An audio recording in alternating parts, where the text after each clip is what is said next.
Miami is hot. Business is growing. Cranes everywhere. The whole world is seeing us as the place to be. It all begins each year at the Goals Conference. Members gather to create the goals that become our program of work. The roadmap for the Chamber year ahead, focusing on the critical issues facing our community and helping our members make the most of South Florida, where we live, work, and play.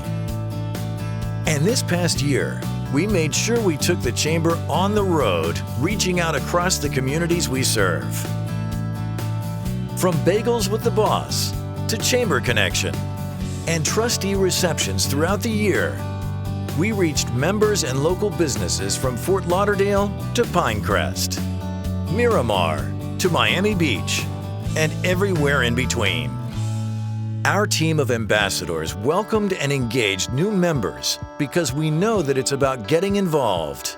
And members did get involved in record numbers, especially at the monthly trustee luncheons.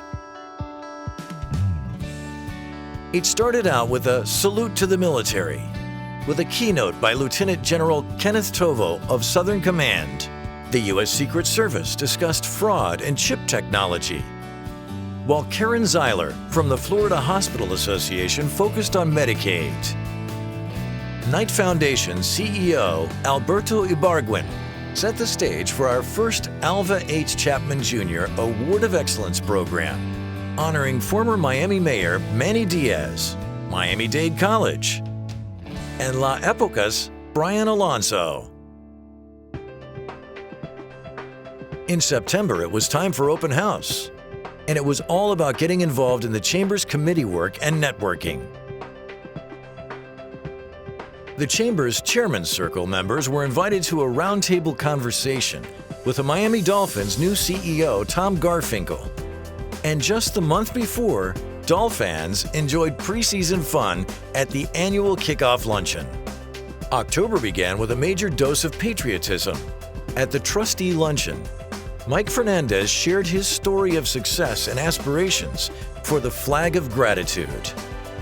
And Senator Bill Nelson was very complimentary of the work of the Chamber. We targeted two major themes: transportation and sea level rise. We put a spotlight on affordable healthcare and later on healthcare risk management. And of course, October means the kickoff of Leadership Miami, boasting one of the largest classes in recent history. By the time we hit November, the calendar was on fire. For National Philanthropy Day, the Chamber was proud to honor Macy's with our Julia Tuttle Award for Corporate Philanthropy. And then, it was off to the races. Literally. The Chamber treated its members to a VIP experience at Homestead Miami Speedway in advance of Championship Race Weekend. Following that up with a panel of all the sports franchises and events. We brought together our top recruiters, past and present, for a President's Club luncheon. In December, our focus on sea level rise was reinforced with a keynote address by expert John Englander, author of the book High Tide on Main Street. Miami Beach Mayor Philip Levine also weighed in. Chamber members traveled to China and Hong Kong, where Miami was celebrated as the largest group attending the Hong Kong Business Forum. And social media and marketing were big topics. Educational forums helped nonprofits, looked at Hispanic marketing, and offered expert advice for the cost of breakfast. There was no better way to start the new year than by welcoming one of the world's most dynamic CEOs to our trustee luncheon, GE Chairman and CEO Jeffrey Immelt. The Chamber took members to Tallahassee for its annual fly-in. We partnered with Miami-Dade on a transportation summit and presented our own economic summit with a timely discussion on changes coming to Cuba. The programs for the month ranged widely, but young professionals dominated with Leadership Miami's Shark Tank event at the Hype Committee's clothing drive. We launched our 2015 Senior Executive Orientation Program with a dinner featuring Miami-Dade County Public School Superintendent Alberto Carvalho. Former New Jersey Governor Christine Todd Whitman anchored our trustee luncheon in February to discuss energy. a perfect match for year-long presenting sponsor FPL. And Florida Blue came on board to present the 2015 Sand in My Shoes Award, regarded as this community's top civic honor. This year, Sand went to United Way President and CEO Harv Mogul, our 35th recipient, and the first from a nonprofit. A very well-deserved honor. Our new World Center Committee discussed the game changers transforming us into a new Miami. And to help strengthen business relationships across South Florida, our Chairman's Circle group hosted the Broward Workshop, Broward's Business Leadership, at a reception at the Perez Art Museum, Miami.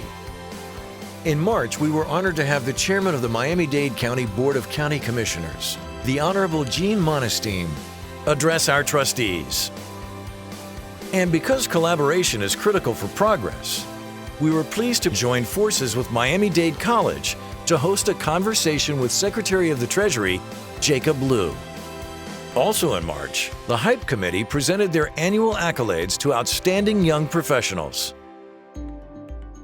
And speaking of young talent, we had a breakthrough year with Youth Leadership Miami bringing together public, private, and parochial high school students.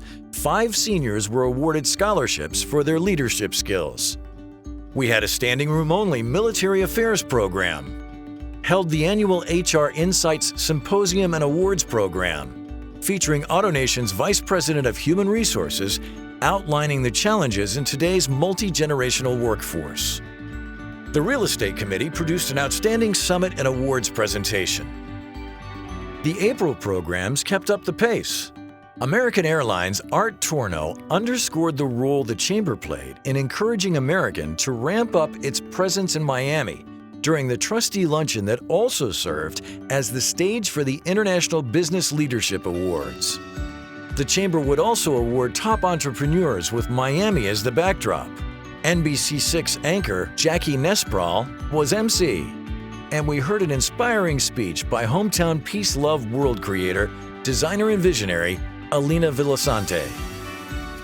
Prior to the Emerge Americas conference, the Technology Leader of the Year Awards Luncheon would feature a presentation by South Florida's own tech aficionado, Daniel Kane.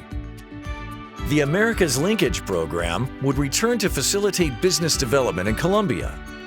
In May, the Chamber turned the corner for home. The Trustee Luncheon was again the centerpiece of community engagement with Goodwill President and CEO David Landsberg at the podium, and an extremely fitting complement to the annual nonprofit Novo Awards. We took our members and the voice of business to the nation's capital for our annual Washington, D.C. fly-in, presented a logistics and trade conference featuring the chair of the U.S. Chamber, plus Florida's Secretaries of Commerce and Transportation. Cuban entrepreneurs would share insights into the challenges of doing business in Cuba. We hosted a banking and finance CEO roundtable and a reception for the consular and trade officials of Miami. Finally, we paid tribute to the men and women who not only save lives and protect us, but inspire us all. First, at our annual Healthcare Heroes program, and then with a special Memorial Day observance, remembering our fallen veterans. It was another hot year for the Chamber. When you add up all the accomplishments of this Chamber, it's easy to see there's no other organization with a larger portfolio of programs and community leadership for its members. The Greater Miami Chamber, with 108 years of commitment to the community, represents free enterprise, stimulates economic and business development, and showcases a legacy of leadership like no other. There's nothing like your Greater Miami Chamber of Commerce. And it's because of members like you, engaged and involved, together we can accomplish anything. It's great to be a part of the heat that is generated by this organization. And with your energy, it's even better.